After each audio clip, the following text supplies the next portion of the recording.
السلام علیکم ګرانو مینوالو، زه د پښتو ډرامو یو وړوکی اکټر یم او په انګلیش کې ورته وایي چې آرټسټ. زه یو آرټسټ یم، تاسو به ما نه پېژنئ. او په دې اکټرۍ کې چې کوم دی ما ډېرې سختې تېرې کړې دي. په دې کې ما پردو هوټلو کې لوښي ویندلي دي او ډېرې زیاتې سختې مې تېرې کړي. یو ورځ سټوډیو ته رالم لاهور ته چې رالم نو هلته کې مخامخ شوم زمونږ د دې پښتو فلمونو یو ډایرکټر و.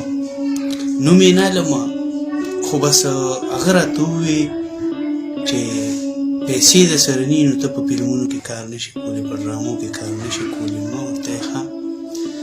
نو بیا لاړم ګرځېدم لاهور کې او 100 روپۍ وې راسره. ما یو څه وږی یم او کار هم نشته، اخر څه وکړو؟ نو بیا داسې کار وکړو چې یو د چای هوټل و، هغې ته لاړم. ما ورته یاره ما ته یو روټۍ راکړه او یو کپ چای راته راکړه.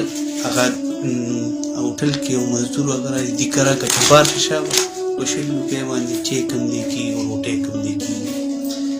خو خیر ما ورته یاره زه به چای به م وڅښم، روټۍ به م وخورم، تاسو سره به پکې کار م. هغه هوټل کې ما کار چالو کړو، لګیا شوم او لوښي مې هغې سره ویندلي هر څه.